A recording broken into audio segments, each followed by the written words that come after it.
UPSC syllabus challenge है। ये lifestyle है प्रॉपर। ये 10 घंटे पढ़ाई वाला एग्जाम ही नहीं है। नेटवर्क बनना स्टार्ट हो गया दिमाग में कि ये पूरी की पूरी नॉलेज का एक नेटवर्क है। ये पॉलिटी, ज्योग्राफी, हिस्ट्री, ये सब चीजें जो हैं लोगों ने कन्वीनियंस के लिए बना रखे हैं। जब आप इस दुनिया को समझना स्टार्ट कर देते हो कि दुनिया में हुआ क्या था, हो क्या रहा है, कैसे हो रहा है, तो यूपीएससी की प्रिपरेशन एक्चुअली में स्टार्ट होती है।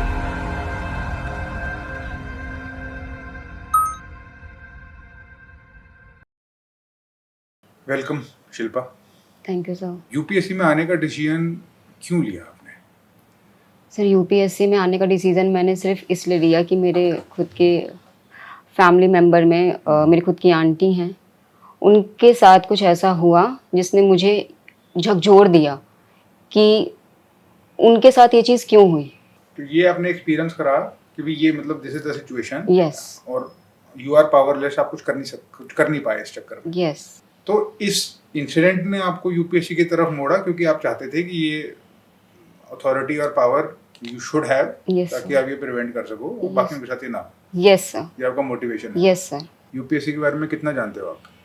सर यूपीएससी के बारे में मैंने यूपीएससी की नोटिफिकेशन पढ़ी है 2024 की। मुझे ये पता है कि एग्ज़ाम कितने लेवल हैं, कितने मार्क्स हैं, कैसे मतलब मार्किंग होती है, कैसे नहीं होती है। प्रीवियस ईयर क्वेश्चन देखिए। प्रीवियस ईयर क्वेश्चंस हाँ सर देखे थे, मतलब 2-3 अटेम्प्ट के देखे हैं सिर्फ। अच्छा। एक मेरा जैसे ऑप्शनल के लिए मैं लॉ का देख रही थी क्योंकि मेरा सर लॉ जो है वो फैमिलियर है, तो वो मेरे से क्वेश्चन सॉल्व हो रहे थे। तो आपकी कंपनी सेक्रेटरी की बैकग्राउंड की वजह से यस सर। मैं अज्यूम कर रहा हूँ कि आपकी मैथ्स ठीक है। Yes sir. सीसैट हो जाएगा? सीसैट का पेपर देखा है? सर सीसैट का पेपर नहीं देखा। आपको देखना है, उसमें इंग्लिश आएगी और रीडिंग कॉम्प्रिहेंशन आएंगे। Yes sir. मैथ के क्वेश्चन आएंगे। Yes sir. डिफिकल्ट नहीं होंगे, कभी कभार डिफिकल्ट भी पेपर आ जाता है, बट एक अच्छे लेवल की, डिसेंट लेवल की मैथ होनी चाहिए। रीजनिंग के क्वेश्चंस आते हैं, स्पीड टाइम वगैरह के क्वेश्चंस आते हैं, उस टाइप के क्वेश्चंस जो आप इमेजिन करो कि ईजियर वर्जन ऑफ कैट आता है। क्या आप हैंडल कर लोगे? Yes sir. अपनी पुरानी ट्रेनिंग के उस पे बलबूते पे? Yes sir, I will do it. अच्छा, बट क्या बैकग्राउंड है वो एमसीक्यू सॉल्व करने का?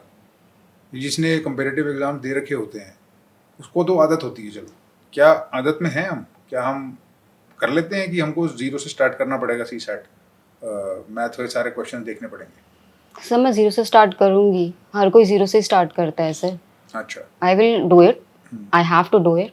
तो आपकी कंपनी सेक्रेटरी के बैकग्राउंड की वजह से यस सर। आपके पास अभी फिलहाल क्या एडवांटेज है यूपीएससी के लिए? आपने कहा कि बेसिक टैक्सेशन लॉज क्लियर हैं, कुछ हद तक इकोनॉमी के फंडे भी क्लियर होंगे आई अज्यूम। Yes sir. और क्या एडवांटेज है? सर मेरे को मतलब पढ़ने का तरीका पता है, किस तरीके से पढ़ा जाता है, और अगर जैसे वास्ट चीज़ है तो उसको शॉर्ट कैसे किया जाता है, मैंने ये सीखा है अपने वहाँ पे 10 इयर्स ऑफ जो मैंने वहाँ पे प्रिपरेशन करी है। कुछ मार्क्स की वजह से नहीं निकले हैं, कोई बात नहीं सर, मैं वो भी नहीं छोड़ूंगी, निकालूंगी उसको भी। बट हाँ, मुझे एक्सपीरियंस हो गया कि पढ़ना कैसे है, किस तरीके से। बस सर वो मेरे को यूपीएससी में मेरा जो है, एक तो करंट अफेयर्स मेरा बहुत वीक पॉइंट है, दूसरा मेंस आंसर राइटिंग। चलते हैं उस पर। अभी तो करंट अफेयर्स और आंसर राइटिंग में तो हम तब पहुंचेंगे जब हमारे यूपीएससी के फाउंडेशंस ले होंगे, which is done by GS, जो कि अभी हमने, मुझे लगता नहीं कि बहुत अच्छे से करी है। But before we go there, आपके पास सीएस का बैकग्राउंड है, आपके पास कुछ लीगल इन्फॉर्मेशन है, कुछ आपके पास अकाउंटिंग आपकी ठीक होगी, कुछ आपकी नंबर्स के साथ प्रोफिशिएंसी ठीक होनी चाहिए आई अज्यूम। Yes sir. इसके अलावा आपके पास स्टडी स्किल्स है। Yes sir. आपको पता है कि आप पढ़ना कैसे है। Yes, अब हम आते हैं इस चीज़ पे कि पढ़ना है क्या। Yes sir. Starting with GS, आपने कहा कि आपने कुछ क्लासेस अटेंड करी स्नेहल सर की। Yes sir. बट उस टाइम पे आप डिस्ट्रैक्टेड थे। Yes sir. पूरी तरीके से पॉलिटी आपको नहीं समझ में आई होगी। आप कहते हो कि उन्होंने कुछ हद तक पढ़ा दिया, बट प्रॉब्लम क्या है ना शिल्पा, कि अगर हम ऑनलाइन क्लास अटेंड कर रहे हैं, उसको कंज्यूम करना is not enough at all. उसको बहुत ध्यान से इंगेज करना पड़ता है, और अगर उसके आगे और पीछे, उससे पहले या उसके बाद में हम बुक्स नहीं पढ़ रहे, तो उस क्लास में एक फ्रेमवर्क लेके बैठना पड़ता है जिससे हम पूरी इन्फॉर्मेशन एक्सट्रैक्ट कर लें, नोट्स बन जाए हमारे, और हमको फिर से ना पढ़ना पड़े। नहीं सर, मतलब जितने टाइम पीरियड में मैंने स्नेहिल सर का पढ़ा, पॉलिटी मुझे पॉलिटी का पी भी नहीं पता था, बट स्नेहिल सर ने बताया कि पढ़ना कैसे है। स्नेहिल सर पहले ही बता देते कि एनसीईआरटी पढ़ना है तो एनसीईआरटी में ये चीजें पढ़नी, तो सर साथ साथ मैं करती थी, वो तो बाद में डिस्ट्रैक्शन आई ना। जब जितना सर ने पढ़ाया मैंने प्रॉपर नोट्स बनाए, इवन उन्होंने छोटे छोटे एग्जांपल्स भी दिए, मैंने उसके भी नोट्स बनाए कि मुझे याद रहे जब मैं रिवीजन करूं तो। अच्छा ठीक है, तो अब आते हैं कि आपके पास कितना टाइम है दिन में देने के लिए। How many hours in a day are you able to actually focus? Sir मेरे पास 10 आवर्स है। 10 घंटे? Yes sir. अच्छा, क्या आप कोई पार्ट टाइम जॉब कर रहे हो कुछ और इसके साथ? नो सर, मैंने जॉब छोड़ दी है। आप कोई और जॉब नहीं है, सिर्फ फुल टाइम यूपीएससी की प्रिपरेशन है? Yes sir. अच्छा, करंट अफेयर्स की क्या करंट स्टेटस क्या है? कितना आदत में हो आप न्यूज़पेपर के? सर न्यूज़पेपर, ऑनेस्टली न्यूज़पेपर नहीं पढ़ती मैं। जो भी है निर्णय आईएएस से आता था मैं वो देख मतलब गो थ्रू करती थी। तो current affairs, that's why I am saying current affairs जो है मेरा बहुत ही वीक पार्ट है। और बहुत इंपॉर्टेंट पार्ट भी है। इम्पोर्टेंट है वो, हाँ वही इम्पोर्टेंट बहुत है यूपीएससी के लिए। और अभी करंट अफेयर्स के पॉइंट ऑफ व्यू से तो हमारे पास ज़्यादा चॉइस नहीं है, क्योंकि कुछ हद तक कुछ महीने तो निकल गए, यस सर। उनका अखबार पढ़ना तो पॉसिबल नहीं है। अब ये भी पॉसिबल है कि I don't think it will be very feasible for you to read the newspaper from scratch. और आप न्यूज़पेपर पढ़ना स्टार्ट करोगे, 1-1.5 महीना लगेगा आदत बनने में, और 6 महीने का न्यूज़पेपर भी पढ़ोगे ज़्यादा से ज़्यादा, और उसके बाद प्रीलिम्स आ जाएगा, तो टाइम तो कम है। अब आपको पीछे का बैकलॉग क्लियर करना पड़ेगा, और उसको क्लियर करने के लिए आपके पास और कोई ऑप्शन नहीं है। आप मंथली मैगजीन से करो, ओके सर, जो आपको मिल रही हैं। दूसरा, जो आपको कॉन्स्टेंटली डेली के बेसिस पे करंट अफेयर्स मिल रहे हैं, उनको कंज्यूम करते चले जाना है, और वो आदत आपको डालनी पड़ेगी अब से। टाइम नहीं है, टाइम बहुत कम है। Yes sir. गोल बहुत डिफिकल्ट है। जो लोग आपके साथ compete करेंगे वो सिर्फ यूपीएससी की प्रिपरेशन कर रहे हैं, और वो हो सकता है 1.5 साल से कर रहे हो, उनके अटेम्प्ट्स चल रहे हैं। Yes sir. आप बिल्कुल बिगिनर हो, और आपने यूपीएससी का एग्ज़ाम कभी दिया नहीं है, आपको बेसिक लेवल की इंफॉर्मेशन भी अभी मुझे लगता है कि नहीं है। हमारे पास बेसिक लेवल की जीएस की फाउंडेशंस नहीं है। हमने अभी तक पूरी तरीके से क्या, एक बार भी एनसीईआरटी नहीं पढ़ी है।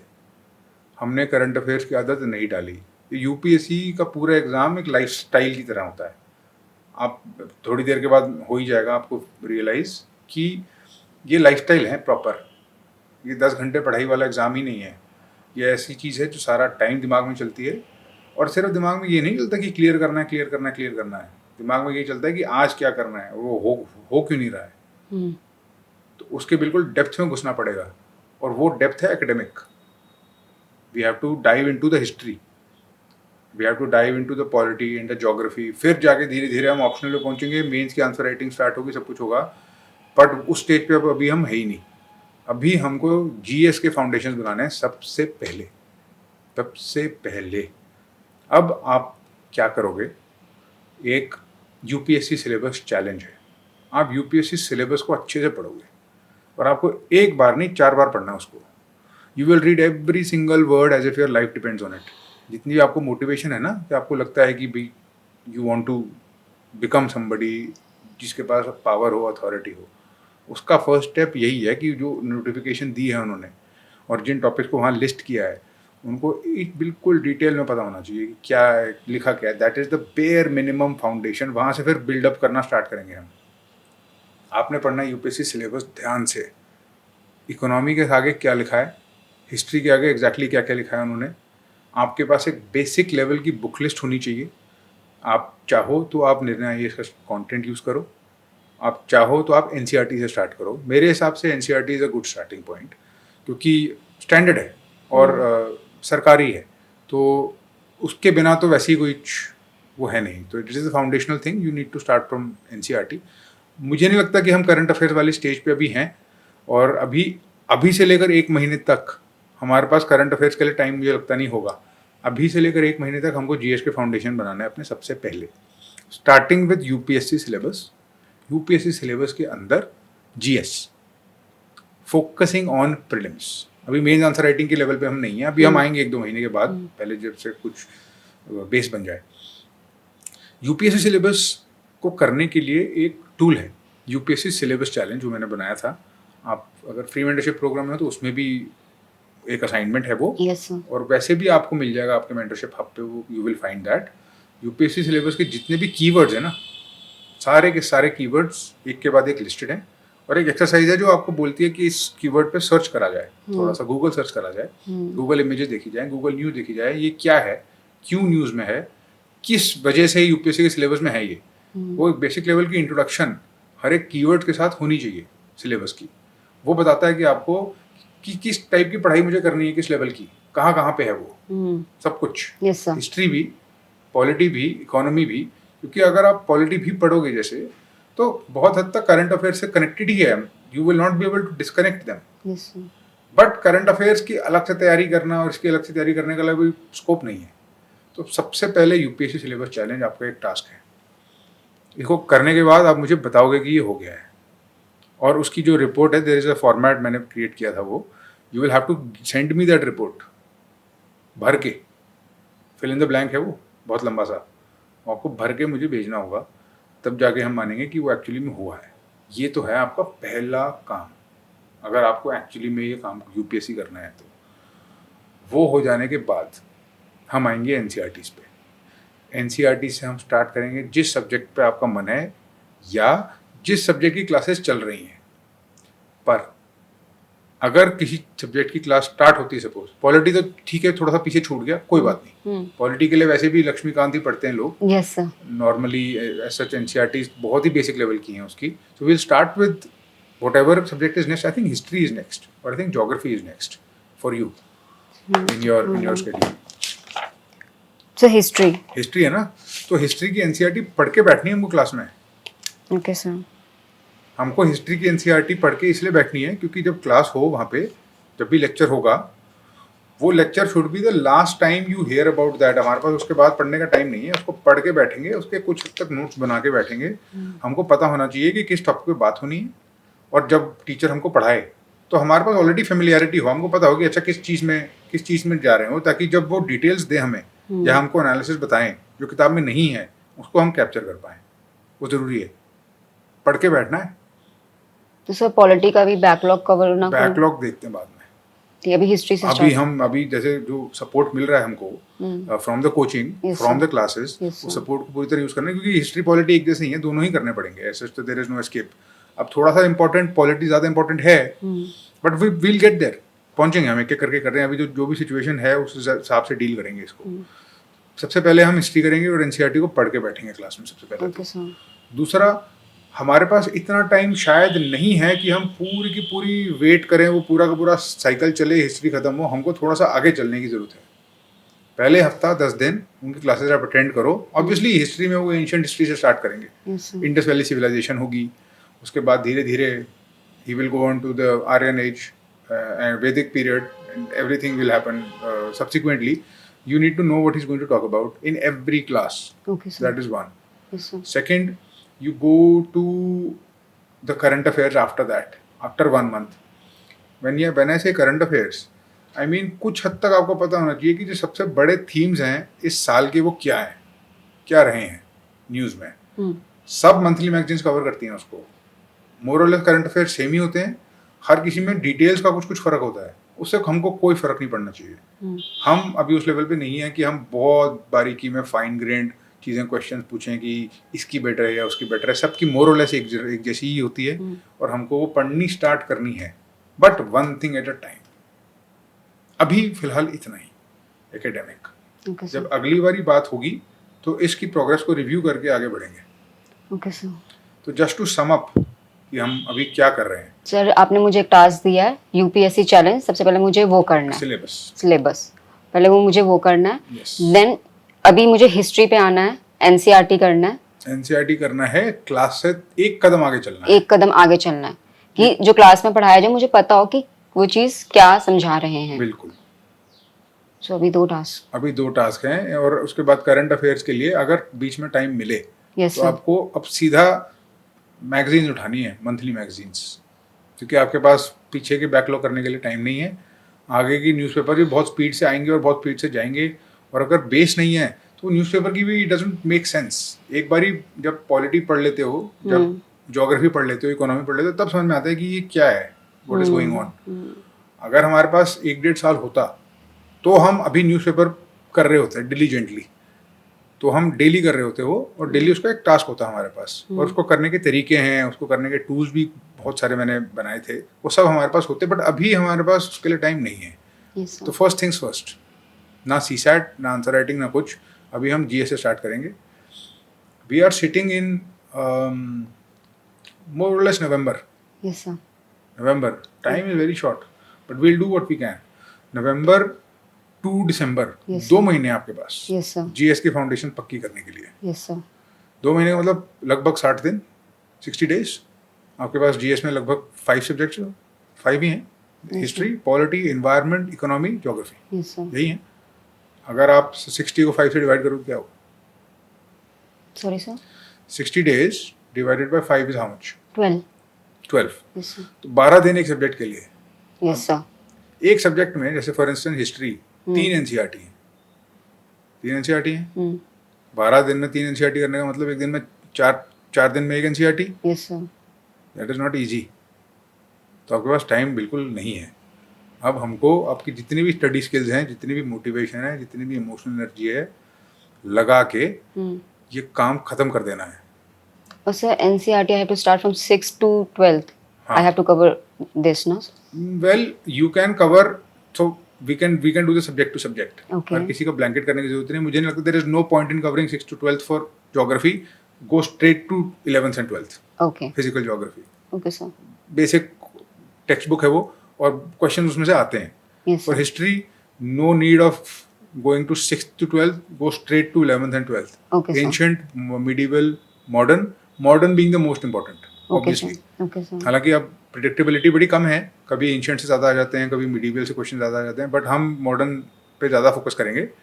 और एंशिएंट और मिडिवल हम पढ़ के बैठेंगे, बट बहुत डेंस इन्फॉर्मेशन है उसमें, Hmm. तो आपको उसको प्रोसेस करना पड़ेगा। ये जो आप स्टडी स्किल्स सीखे हो Yes, sir. 10 साल में, वो सारे यूज हो जाएंगे आपके।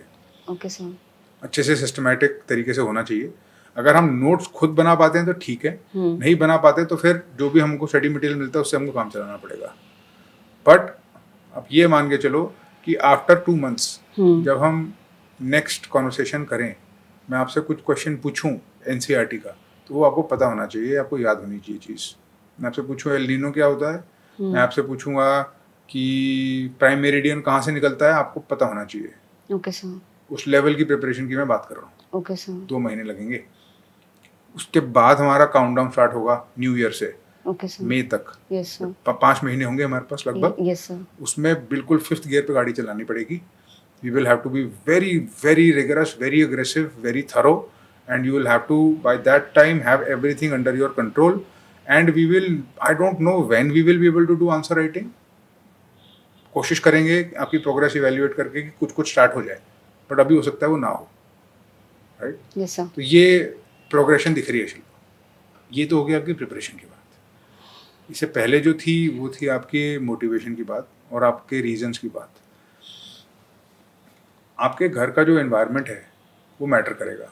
Yes, sir. आप अपने घर में अपनी मदर को और अपने भाई को कॉन्फिडेंस में लेके चलिए कि भी ऐसे ऐसे है, सीरियस काम है, 1 साल की बहुत मेहनत है, बट अगर हो गया तो बिल्कुल सब कुछ चेंज हो जाएगा। वो बात सच भी है। Yes, sir. वो माहौल ज़रूरी होगा आपके लिए। आखिरी में मैं आपको ये बोलूँगा कि आपके पास एक मेंटरशिप सपोर्ट है बहुत सॉलिड। Yes, sir. आपके पास एक पर्सनल मेंटर भी है। Yes, sir. क्या आपसे बात होती है उनकी? Yes, sir. कौन है? Abhinav, sir. अच्छा, Abhinav Kumar. हाँ, he is good. Yes, sir. He's very good. Okay, तो ये जो मैंने प्लान आपके साथ डिस्कस करा उनके साथ आप शेयर करो। Yes, sir. UPSC syllabus challenge उन तक पहुंचे, Yes, sir. हिस्ट्री की क्या प्रॉब्लम है, और अगर कहीं अटक रहे हो तो उनको पता चले, Yes, sir. और मेरे पास ये कॉन्स्टेंटली रिपोर्ट आती रहे। Definitely, sir. तो ये तो this is what I wanted to tell you Yes, sir. From my point of view. आपकी सिचुएशन को समझने के बाद अगर 2025 में करना है, this is the best plan. मुझे लगता है कि आपको after this attempt we will think about company secretary, और जो बचा है वो उसको कंप्लीट करने के लिए वी विल थिंक, क्योंकि एक बार ही प्रिपरेशन हो गई तो अगले अटेम्प्ट में उतनी मेहनत रिलेटिवली नहीं लगती। Yes, sir. जबकि टाइम बहुत देते हैं वो। Yes, sir. बहुत टाइम देते हैं. अगले 2026 के मई में आएगा प्रीलिम्स, बट ठीक है, we will target 2025। Okay, sir. अब आप कुछ पूछना चाहती हैं मेरे से तो आप पूछ सकती हैं। मैगजीन्स वगैरह का जो आप कह रहे हैं कि मैगजीन्स आपको देखना है, तो वो कौन से second magazine? Priority, second second priority है वो तब देखेंगे जब हमारे पास इसके लिए टाइम होगा और जब हमारे पास दिन में कुछ और पढ़ने की इच्छा होगी, क्योंकि एक चीज़ पढ़ पढ़ के आप भी फटीग हो जाओगे, थक जाओगे। तो magazines we should start from May 2023, जो कि प्रीलिम से एक साल पीछे का जो है गैप कवर करेगा। मई Okay. 2023 Okay, जो sir. निकल चुका है, Yes, sir. मई, जून, जुलाई, अगस्त, ये जो पिछले महीने के मंथली मैगजीन निकल चुके हैं, ये हमने देखने स्टार्ट करने हैं। तो सर ये मुझे अभी से देखना पड़ेगा या मुझे बाद में देखना? अभी से देखें। अभी से तो देखना। अभी आप 5-10 दिन you start get use to this system okay. जो हम अभी स्टार्ट कर रहे हैं। ये फर्स्ट प्रायोरिटी है, ये बेसिक फाउंडेशनल एनसीईआरटीज। हम्म। इसके बाद हम 5-10 दिन के बाद जब हमारी साइकिल बन जाएगी, जब रूटीन बन जाएगी, मेंटोर के साथ टच में रहना है इसके लिए, यस सर। तब हम ये मंथली मैगजीन देखनी स्टार्ट करेंगे। But don't start everything at once, वो हो नहीं पाता है। But yes, your first priority is GS foundation, second priority is these monthly magazines. So monthly magazine में मतलब कौन सा magazine I should prefer? Take anyone, Nirnay IAS, whatever you like, जो आपको ठीक लगे, सब बराबर है, मैंने बताया आपको। ओके। मोर और लेस कोई ज़्यादा फर्क है नहीं। और हमारा पर्पस ये नहीं है कि पूरी की पूरी मंथली मैगजीन्स याद हो हमको। हमको बस ये बताना चाहिए कि चल क्या कर रही हैं चीज़ें, कौन से इंपॉर्टेंट लॉज आए हैं, कौन से इंपॉर्टेंट समिट्स हुए थे, क्लाइमेट चेंज में क्या हो रहा है, इंडिया और कनाडा के रिलेशनशिप खराब क्यों हो रहे हैं, ईरान इजराइल की वॉर की क्या है कॉन्टेक्स्ट, इस लेवल की इन्फॉर्मेशन जो चल रही है, इंपॉर्टेंट चीज़ें देश में और दुनिया में, हमें उस थीम्स के बारे में अच्छे से पता होना चाहिए। फिर उसके अंदर डिटेल्स बहुत हैं, यस सर। छोटे छोटे करंट अफेयर्स बहुत हैं। somebody died, somebody got some award, somebody this, somebody that, all some new missile, some new technology, some Nobel prizes. All those details you won't be able to memorize right now, but you get used to the themes at least that are going on for now. Then we'll go on to those, क्योंकि हमारे पास जनवरी के बाद time होगा उन सब चीज़ों को capture करने का डिटेल में। अभी हम डिटेल्स नहीं। Yes sir. सेकंड प्रायोरिटी मैंने कहा ना, second priority yes sir. Thematic level पे हमको पता नहीं चीज़ बस। Yes sir. That is how we start.